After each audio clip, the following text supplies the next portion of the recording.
क्या करें कि मेरे पति मेरी रिस्पेक्ट करें और मेरी बातें सुनें? बिल्कुल नहीं सुनते। पति और पत्नी का रिश्ता बहुत बहुत नाजुक तो होता है, बट बहुत ही टेढ़ा होता है और सबसे कम समझा जाने वाला, सबसे कम पढ़ा जाने वाला रिश्ता है। लोग शादी कर लेते हैं, लोगों की शादी हो जाती है और पता नहीं चलता कि रिलेशनशिप कैसे होता है। मैं इसलिए बोल रहा हूँ ये टेढ़ा है, नहीं सीखा जाता, कोई सिखाता नहीं, क्योंकि मैं चाहता हूँ आप एफ़र्ट डालें। चीज़ें बिगड़ती अपने आप नहीं हैं। जब भी कोई पहली बार खाना बनाने की कोशिश करता है तो उसका स्वाद बहुत बेकार होता है। तो आप कैसे एक्सपेक्ट कर सकते हैं कि शादी और शादी में रिस्पेक्ट और प्यार और एक दूसरे की बातचीत सुनना, समझाना, समझना ये अपने आप हो जाएगा? जब हम किसी चीज़ के लिए मानते हैं अपने आप हो जाता है, वहीं पर चीज़ें सबसे ज़्यादा बिगड़ती हैं। कुछ पॉइंट्स हैं, मैं चाहता हूँ इन पॉइंट्स को आप नोट डाउन करके अपनी जेब में रख लें। 2-4-10 दिन के लिए उसको देखते रहें, अपने ब्रेन में उसकी फ़ाइल बनने दें। तो सबसे पहला पॉइंट क्या है? जब पति आपकी बात नहीं मानता या वाइस वर्सा, पत्नी अगर आपकी बात नहीं मानती और आपकी रिस्पेक्ट नहीं करती, तो जो ऑटोमेटिक रिस्पॉन्स है वो लड़ाई करने का आता है। तो ऑब्वियसली लड़ाई नहीं करना चाहिए, लेकिन इतना आसान नहीं होता है। जब कोई हमारी बेइज्जती करता है, हमारा अपना जिसको हम बहुत प्यार करते हैं, वो जब हमको लथाड़ता है, हमारी सबसे इंपॉर्टेंट सही बात जो मैं उसके भले के लिए कह रहा हूँ वो नहीं सुनने को चढ़ी है, तो फिर हमको गुस्सा तो आएगा ही। लेकिन आपको इस चीज़ को समझना होगा, हर चीज़ का एक तरीका हो। मैं कितना भी गुस्सा हूँ, अगर मेरी रोटी सही नहीं बन रही है, मेरा खीर का स्वाद नहीं आ रहा है, तो अगली बार और गुस्सा करने से वो रोटी में स्वाद नहीं आ जाएगा। उसको सीखना पड़ेगा। आजकल हम लोग मीडियम में एक नई सीरीज़ बना रहे हैं कि इफ़ यू बिलीव, कोई बहुत बड़े आइडिया पे अगर आप बिलीव करते हैं तो उसके खिलाफ बहुत बार लोग बोलते हैं, उस समय गुस्सा आता है। लेकिन आज ही मैंने बताया कि आप उसके खिलाफ गुस्सा करके अपने आइडिया को बचा नहीं सकते। आपको बहुत क्यूरियस होना पड़ेगा जानने के लिए कि सामने वाला मेरे आइडिया को क्यों इनकार कर रहा है, क्यों रिजेक्ट कर रहा है। और सेम अप्लाई होता है आपके हस्बैंड या वाइफ के ऊपर। अगर सामने वाला आपकी बातचीत को, आपके कहे को, आपके इम्पॉर्टेंट और हेल्दी सजेशन को नहीं मान रहा है, उल्टा आपके ऊपर चढ़ रहा है, आपकी बेइज्जती कर रहा है, तो क्यों कर रहा है? ठीक है, गुस्सा आता है उस समय, ठीक है, नोकझोंक कर लिया, लेकिन कोशिश करिए कि अपने नोकझोंक को, अपने गुस्से को पोस्टपोन करिए। तरीके हैं, उसके तरीके बहुत ढेर सारे हैं। हम लोग जनों का एडवांस में बेसिक में यही सिखाते हैं कि कैसे आप अपने माइंड को काम कर सकते हैं।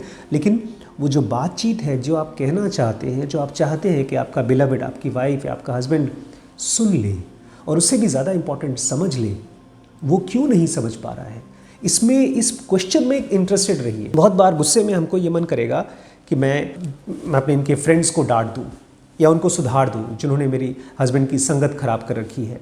उससे भी मामला ठीक नहीं होगा। सबसे पहला पॉइंट जो मैं चाहता हूँ आप ध्यान में रखिए, be curious to understand Y.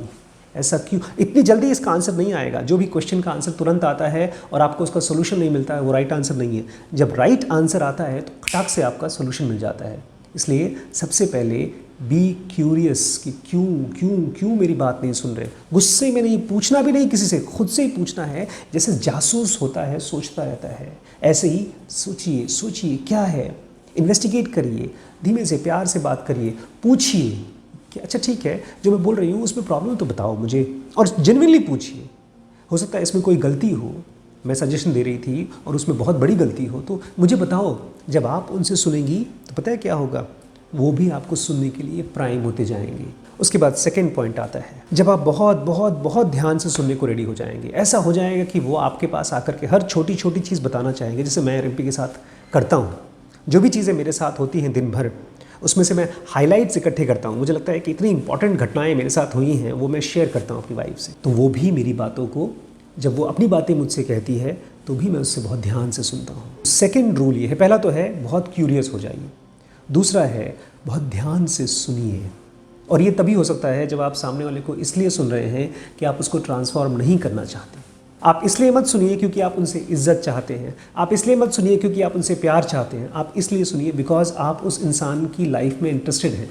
वो आपकी लाइफ का पार्ट है, वो आपका लाइफ पार्टनर है, वो आपके शरीर का हिस्सा है। ऐसे ही जैसे हम अपने बॉडी को देखते हैं शीशे में, अपने बालों को देखते हैं, अपने चेहरे को देखते हैं उसको और खूबसूरत बनाने के लिए, ऐसे ही आप अपने हस्बैंड को देखिए।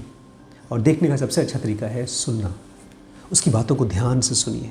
और जब सुनते हैं तो इसलिए मत सुनिए क्योंकि आप उनके अंदर में कमियां निकालना चाहते हैं। आप उनको सुधारना चाहते हैं। जिसको आप सुधारना चाहते हैं वो कभी नहीं सुधरता। हर इंसान अपनी इंस्पिरेशन से, अपनी क्लैरिटी से चेंज होता है। तो इसलिए सुनिए, बिकॉज़ जब आप सुनते हैं तो आपको उनकी भाषा समझ में आती है, उनकी वोकैबुलरी समझ में आती है, वो कौन कौन से वर्ड्स यूज़ करते हैं। बहुत बार तो मैंने देखा हस्बैंड और वाइफ वर्ड्स ही अलग यूज़ करते हैं। हस्बैंड की अलग ही वोकैबुलरी है, हस्बैंड किसी और चीज़ को प्रायोरिटी दे रहा है, वाइफ किसी और चीज़ को प्रायोरिटी दे रही है। तो हस्बैंड और वाइफ को ये समझना है कि मेरा लाइफ पार्टनर किस चीज़ को सबसे ज़्यादा इंपॉर्टेंस देता है। तीसरा पॉइंट ये है कि एक इंसान की जो सबसे क्लोज़ होती है वो उसकी वाइफ होती है, उसके बच्चे होते हैं, लेकिन जो सबसे ज़्यादा इन्फ्लुएंस करता है किसी इंसान को वो उसके फ्रेंड्स होते हैं। अब बहुत से फ्रेंड्स ऐसे होते हैं जो वाइफ या हस्बैंड के हिसाब से सही फ्रेंड्स नहीं होते, वो कुसंग होता है, अच्छे संग नहीं होते हैं। और बात भी सही है, बहुत से ऐसे फ्रेंड्स होते हैं जो साथ में मिल करके शराब पीते हैं, एक दूसरे की बुराई करते हैं। तो वो लोग खुद तो गंदगी करते ही हैं, साथ में दूसरे को भी गंदगी सिखाते रहते हैं। अभी कुछ दिन पहले मुझे 2 लेडीज़ ने फ़ोन किया और दोनों लेडीज़ ने एक दूसरे के हस्बैंड की बुराई की कि उसकी वजह से मेरा पति शराब पीता है। दोनों ने एक ही दिन में। और मुझसे कहा कि आप प्लीज़ मेरे दूसरे वाले मतलब मेरे जो फ्रेंड है उसके हस्बैंड को समझाइए कि मेरे हस्बैंड को ऐसे बहकाएं ना। किसको समझाएं, कैसे समझाएं? वो बता रही थी कि बहुत बहुत लड़ाई होती है इन लोगों की। तो थर्ड पॉइंट ये, कभी भी अपने फ्रेंड्स की, अपने हस्बैंड के फ्रेंड्स की बुराई नहीं करना है। वो आपके हस्बैंड के फ्रेंड्स हैं, तो वो लोग आपके हस्बैंड के लिए या आपकी वाइफ के लिए अगर उनके फ्रेंड्स हैं, उनके ब्रेन में बहुत इंपॉर्टेंट हिस्सा है। अगर आप उनके ऊपर अटैक कर रहे हैं तो हस्बैंड को या वाइफ को लगेगा कि उनके ऊपर, खुद के ऊपर अटैक हो रहा है, इसलिए उनको अटैक तो करिए ही मत। मैंने कहा ना, ध्यान से सुनिए, फिर उसके बाद समझ में आएगा आपको किस तरह से मैं अपनी बात शेयर कर सकती हूँ या शेयर कर सकता हूँ। जब आपको लगता है कि कोई चीज़ बहुत गलत है तो कैसे आप प्रेजेंट करें, ये बहुत क्रिटिकल हो जाता है। क्योंकि जब वो आपका अपना, देखिए अगर जॉब कर रहा है कोई आदमी आपके यहाँ तो उसको जॉब से निकाल सकते हैं अगर वो आपकी बात नहीं मानता, लेकिन ये तो एक ऐसी नौकरी है जिसमें एक दूसरे को हम निकाल भी नहीं सकते, केवल सुन सकते हैं, समझ सकते हैं। उसके बाद रिक्वेस्ट भी करने से ट्रांसफॉर्मेशन नहीं आता। ट्रांसफॉर्मेशन केवल तभी आता है जब सामने वाले को मेरी नहीं, ये बात जो बात है वो समझ में आ जाए। और बहुत बार ऐसा होता है कि जो आप समझाना चाहते हैं वो आपके थ्रू नहीं, किसी और के थ्रू उसको समझ में आ जाता है और तब वो ट्रांसफॉर्म हो जाता है। तो हमको गुस्सा भी आता है, मैंने तो वही बात समझाई थी, तुम्हें समझ में नहीं आया, लेकिन वो बता रहे तो तुम फट से समझ गए। जब आप अपने बातचीत को अपने आप से अलग कर देंगे, अपनी ईगो से अलग कर देंगे, तब आप देखेंगे बहुत ही आसानी से आप समझा पाएंगे। मैंने तो बहुत बार देखा है जब मैं रिम्पी को कोई बात कहना चाहता हूँ और मुझे लगता है कि नहीं ये बात उनके लिए, उनको पसंद नहीं आ रही है, तो मैं चुप हो जाता हूँ। मैं बस सुनता रहता हूँ अपनी बातें बहुत थोड़ी तरीके से बीच बीच में शेयर करता रहता हूँ। और कभी भी ये इंटेंशन नहीं होता कि वो मेरी बात को मान जाएं। फिर मैं देखता हूँ कि इनडायरेक्टली उनको मेरी बातों में बहुत इंटरेस्ट होता है, वो सुनना चाहती है। ऐसे ही हर वाइफ या हर हस्बैंड अगर उसको पोलाइटली आप अपनी बातें बताएं तो इंटरेस्टेड होगा, और जब जेन्युइनली किसी बात को सुनेगा या सुनेगी तो उसका तो ब्रेन में असर पड़ेगा ही, क्वेश्चन उठेंगे ही। इसी से मेरा फोर्थ पॉइंट आता है कि जब भी आप उनकी फ्रेंड्स की बुराई नहीं करेंगे और फिर भी आप चाहते हैं कि उनके फ्रेंड से ज़्यादा इंपॉर्टेंट आप हो जाएं, तो कैसे होंगे? उसके लिए आपको उनका फ्रेंड होना पड़ेगा। अभी बड़ा क्रिटिकल है, बिकॉज फ्रेंड्स कोई किसी का बन नहीं सकता। जब दो लोगों का नेचर बहुत मैच करता है, दो लोग एक दूसरे को बहुत सुनते हैं, दो लोग एक दूसरे से अपनी बातें, सारी बातें शेयर करना चाहते हैं, लेकिन जब तक शेयर नहीं कर पाते तब तक फ्रेंडशिप होती नहीं। शेयर क्यों नहीं कर पाते? थोड़ा सा क्वेश्चन पूछिए अपने आप से, मैं उसका आंसर बता सकता हूँ। कमेंट में लिख के बताइए कि दो लोग एक दूसरे से अपनी सारी बातें शेयर क्यों नहीं कर सकते? केवल एक वर्ड का आंसर है, एक वर्ड का, और आंसर है जजमेंट। अगर एक हस्बैंड अपनी वाइफ को कोई बात कहता है और उसकी वाइफ तुनतुना जाती है, गुस्सा हो जाती है, चिढ़ जाती है, थोड़ा सा है ज़्यादा, इवन ज़रा सा भी चिढ़ना अगर हस्बैंड की बात पर वाइफ करती है, वाइफ की बात पर हस्बैंड करता है, तो हस्बैंड वो बात नहीं शेयर करना चाहता। बिकॉज वाइफ की या हस्बैंड का चिढ़ना अपने आप में बहुत पेनफुल एक्सपीरियंस है, तो हम लोग अवॉइड करते हैं। और खाली हस्बैंड वाइफ नहीं, दुनिया में जहाँ कहीं पर भी आप कुछ बात किसी से सामने कहते हैं, अपने दिल की राज की बात किसी के सामने कहते हैं और वो आदमी चिढ़ना शुरू कर देता है, तो आपको समझ में आता है कि इससे ये बात मत कहो। जब किसी से आप अपनी बातें नहीं कह सकते तो उससे दोस्ती नहीं होती। इसलिए धीमे धीमे आपको नॉन जजमेंटल एटीट्यूड सीखना पड़ेगा। इसकी तो पूरी विज्ञान है। जब आप जेनोगा एडवांस सीखेंगे तो आप ये बहुत अच्छे से समझ जाएंगे कि नॉन जजमेंटल एटीट्यूड क्या होता है, कैसे आप किसी के साथ रिलेट करते हैं बिना उसको जज किए, ज़ीरो जजमेंट के साथ। ये बहुत मुश्किल है लेकिन सीखा जा सकता है। तो आपको अपने फ्रेंड बनना पड़ेगा हस्बैंड का through non judgemental attitude. It's a very very important attitude, खाली फिर आपके हस्बैंड नहीं, आपके आसपास में हर किसी के साथ आप कनेक्ट कर सकते हो, लेकिन आप 24 घंटे अपने हस्बैंड या वाइफ के सबसे पास रहते हो, इसलिए सबसे ज़्यादा आपका फ्रेंडशिप अपने हस्बैंड या वाइफ से हो जाएगा। बहुत बार ऐसा भी होता है कि हस्बैंड को कोई प्रॉब्लम है, वाइफ उनसे पूछती है, हस्बैंड मुंह लटका लेते हैं, बोलते हैं अभी कोई प्रॉब्लम, डिस्टर्ब मत करो, मुझे अकेला छोड़ दो। लेकिन वाइफ बहुत इंटरेस्टेड होती है, नहीं नहीं जानना है, बताओ क्या हुआ क्या हुआ। हस्बैंड नहीं बताना चाहता, बोलता है कुछ नहीं, ऑफिस की कोई प्रॉब्लम नहीं। लेकिन उस वाइफ को पूरी बात समझनी है, पूरी बात सुनिए, बिकॉज वो केयर करती है, प्यार करती है। लेकिन उनको ये नहीं समझ में आता कि जब हस्बैंड्स चुप रहते हैं अपनी प्रॉब्लम के साथ, तो वो चुप नहीं है, उनके मेंटल लैब चल रही है, वो अंदर में एक्सपेरिमेंट चल रहे हैं, ढेर सारे थॉट्स चल रहे हैं, और उस थॉट्स के ज़रिए अपने प्रॉब्लम को सॉल्व करने की कोशिश कर रहे हैं। उस समय वो एक आदमी नहीं है, अंदर में ढेर सारे आदमी लोग हैं, आपस में बातचीत कर रहे हैं कि इस प्रॉब्लम के साथ ये कर सकता हूँ, मैं उससे मिल सकता हूँ, मैं वहाँ जा सकता हूँ, ये कर सकता हूँ। वो टाइम ऐसा टाइम है जिस समय आपके हस्बैंड को फ्री टाइम चाहिए। जैसे किसी को नींद आती है तो आप उसको छोड़ देते हैं अकेला, ठीक है सो लो 2 घंटे 4 घंटे, उसके बाद बात करेंगे। ऐसे ही जब कोई आदमी बात नहीं करना चाहता है तो उसको पीछे मत पड़िए, क्योंकि वो आदमी अपने ब्रेन में काम कर रहा है, उसकी आधी से ज़्यादा एनर्जी ब्रेन में जा रही है उस प्रॉब्लम को सॉल्व करने में, और आप इसी बीच में आप ये बोल रहे हैं कि अभी सॉल्व मत करो, मुझसे पहले बातें करो। ये ऐसा है जैसे कि एक सर्जन ऑपरेशन थिएटर में जाकर के मरीज़ का ऑपरेशन कर रहा है और बाहर से कोई बोल रहा है कि नहीं पहले मुझे बताओ ऑपरेशन कहाँ हो गया, कितना हो गया, ब्लड निकला कि नहीं निकला, उसका पेट काटा कि नहीं काटा। उसके पास टाइम नहीं है, उसका ब्रेन इस समय पूरी तरह से इन्वॉल्व है ब्रेन में उसको उस प्रॉब्लम की सर्जरी करने के लिए। इसलिए इस समय उसको अलोन टाइम दीजिए। हर एक आदमी को कोई ना कोई 1 या 2 घंटे का अलोन टाइम चाहिए होता है। उस समय वो चाहे वीडियो गेम खेले, चाहे मूवी देखे, चाहे कोई कुछ भी करे, उसकी मर्जी है, बट उसको अलोन टाइम बहुत इंपॉर्टेंट, और उसको रिस्पेक्ट करिए। आप ये समझिए एज अ वाइफ अगर आप अपने हस्बैंड को अलोन टाइम देती हैं तो इससे ज़्यादा फेवरेट वाइफ कोई नहीं हो सकती दुनिया में। हर रोज़ सबसे ज़्यादा, ये नेक्स्ट पॉइंट है मेरा, हर रोज़ सबसे ज़्यादा लड़ाइयाँ हस्बैंड वाइफ के बीच में होती हैं।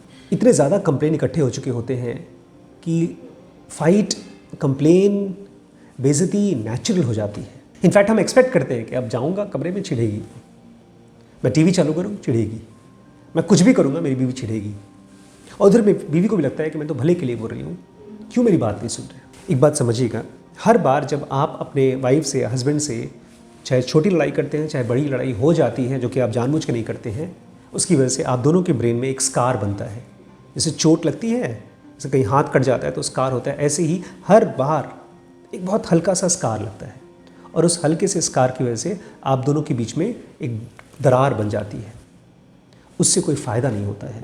जितनी बार आपकी आवाज़ ऊंची होती है, जितनी बार आप कुछ भी करते हो जिसको डिसरिस्पेक्ट कहते हैं, आप अपनी कंप्लेन दिखाते हो, तो आप सामने वाले को एक चोट दे रहे हो ब्रेन में। अगर आप चाहते हैं कि आपके हस्बैंड आपकी बात सुने, उसके लिए सबसे पहले आपको इस चोट को हील करनी पड़ेगी जो ब्रेन में हो गया है।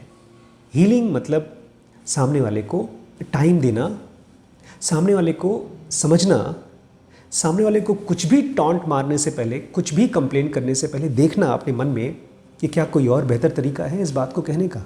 ये सोचना, ये देखना अपने मन में कि इस समय वो क्या कर रहे हैं, ये वो क्या कर रही है। आपकी वाइफ सो रही है, या आपके हस्बैंड कंप्यूटर पे कुछ काम कर रहे हैं, या कुछ कर रहे हैं, इवन टीवी देख रहे हैं, और आपको लगता है टाइम वेस्ट कर रहे हैं। लेकिन क्या इस चीज़ को मैं बहुत पोलाइट होकर के, बहुत सेंसिटिव होकर, बिकॉज मुझे पता है अगर जब हमको पहले से पता है कि लड़ाई होने वाली है, इसका मतलब पहले से पता है कि सामने वाले को चोट लगने वाली है, मुझे भी चोट लगने वाली है, तो क्यों हम चोट के पीछे जाएं? क्यों हम अपने रिलेशनशिप को पहले हील न करें? पूछें, ये परमिशन नहीं होती, पूछें टाइम है क्या। मैं तो जिससे भी फ़ोन पे बात करता हूँ, अगर मैं कॉल करता हूँ किसी डॉक्टर से, किसी से भी, तो मैं उनको पहले पूछता हूँ, हेलो मैं आपको डिस्टर्ब तो नहीं कर रहा हूँ, 5 मिनट बात कर सकता हूँ? तो बहुत से लोग बोलते हैं अभी नहीं, मैं आपको बाद में कॉल करता हूँ, या हाँ कर सकते हैं। फिर सामने वाले को जब कंफर्टेबल होता है वो कॉल बैक करता है, और बड़ी अच्छी रिलेशनशिप बनती है। ऐसे ही हस्बैंड वाइफ के बीच में होना चाहिए कि तुम डिस्टर्ब तो नहीं हो रही हो, एक ज़रूरी बात करनी थी, आप टीवी देख रहे हैं, ऐसा तो नहीं मैं आपको डिस्टर्ब कर रही हूँ। और तब आप देखेंगे आप दोनों के बीच की एक हीलिंग की वजह से रिलेशनशिप और नज़दीक आना शुरू हो जाएगा। जहाँ पर चीज़ें नज़दीक होती हैं वहाँ पर लड़ाइयाँ बहुत कम होती हैं, रिस्पेक्ट बहुत ज़्यादा बढ़ जाता है। हम लोग मैजिक उम्मीद करते हैं, मिरेकल्स उम्मीद करते हैं कि हम फाइट करेंगे और मिरेकल हो जाएगा, अचानक से मेरे पति या मेरी वाइफ को मेरी बात समझ में आ जाएगी। नहीं, ऐसा नहीं होता है। जितनी बार भी हम फाइट करते हैं उतनी बार उसको खाली ये समझ में आता है कि इस लड़की ने आज का दिन ख़राब कर दिया, या इस लड़के ने मेरा लाइफ ख़राब कर दिया। और जब ये थॉट आता है ना, ये लाइफ ख़राब कर दिया, तब लगता है मैं कैसे बदला हूँ। बट बदले से आपका सामने वाला, आपका वाइफ या आपकी हस्बैंड आपकी बॉडी का पार्ट है, तो बदले से क्या होगा, आप अपनी बॉडी के पार्ट को काट रहे हैं। उसको जोड़ने का तरीका क्या है पता है? जब आपकी वजह से आपकी वाइफ या आपके हस्बैंड की कीर्ति और बढ़ेगी, नाम और बढ़ेगा, रिस्पेक्ट और बढ़ेगा, तब वो आदमी आपको छोड़ नहीं पाएगा। रिस्पेक्ट पाने का केवल एक और एक ही तरीका है, जितना ज़्यादा रिस्पेक्ट दे सकते हैं, और असली रिस्पेक्ट, नकली नहीं। हम नकली रिस्पेक्ट दिखाते हैं। किसी करवा चौथ के दिन या किसी स्पेशल ओकेज़न के दिन वाइफ अपने हस्बैंड के पैर छू लेगी, और किसी दिन बड़ा खुश हो जाएगा हस्बैंड, तो ला करके उसको साड़ी दे देगा या उसको बोल देगा। शायद वो भी नहीं बोलेगा आई लव यू, कभी कभार बोलता है, आजकल तो वो भी बहुत कम बोलते हैं हस्बैंड अपनी वाइफ से। जेन्युइन रिस्पेक्ट, जेन्युइनली देखिए आपकी वाइफ में, आपके हस्बैंड में ऐसी कौन सी चीज़ है जिसकी वजह से आपकी लाइफ खूबसूरत हुई। बहुत सी ऐसी चीज़ें हैं, उसको निकालिए, उसको यूज़ करिए, शेयर करिए। जितनी बार आप अपने वाइफ या हस्बैंड को बताएंगे तुम्हारी इस चीज़ की वजह से मेरी लाइफ में इतनी अच्छी चीज़ हो गई, उसके ब्रेन के लिए एक हीलिंग टच होगा और वो आपकी और नज़दीक हो जाएगी। हमने बहुत डिटेल्ड कोर्स बनाया है रिलेशनशिप का, उसको ज़रूर ज्वाइन करिए। इतनी ढेर सारे डिवोर्सेज, सुसाइड्स हो रहे हैं बिकॉज हस्बैंड वाइफ एक दूसरे के साथ रिलेट करना नहीं चाहते। पूरा साइंस है, इस साइंस को हमने बहुत डिटेल में कवर किया है। और भी ढेर सारे कोर्सेज हैं, स्पिरिचुअलिटी का कोर्स है, इसके ज़रिए आपको अपना माइंड समझ में आएगा, आपका माइंड काम होगा, मेडिटेटिव होगा। अगर फैमिली को बहुत अच्छे तरीके से इकट्ठा करके आगे करियर में आगे ले जाना है, बिजनेस में ले जाना है, WBX है। और भी BDM हमारा कोर्स बहुत अच्छा है, जिसमें लॉन्ग टर्म और शॉर्ट टर्म डिसीजन कैसे ले जाते हैं वो सिखाए जाते हैं। अगर आपको ब्रह्मचर्य समझना है अच्छे तरीके तो उसके लिए SPMT है, और पेरेंटिंग के लिए तो SPPT है ही। तो इस सारे कोर्सेज़ की जानकारी आप WhatsApp के थ्रू ले सकते हैं। सब्सक्राइब किए कि ना जाइएगा मत। आपके कमेंट के ज़रिए मुझे समझ में आता है कि मेरी बातें आपको कुछ समझ में आ रही हैं, चाहे थोड़ी बहुत सही। कमेंट करके जाइएगा। नमस्कार।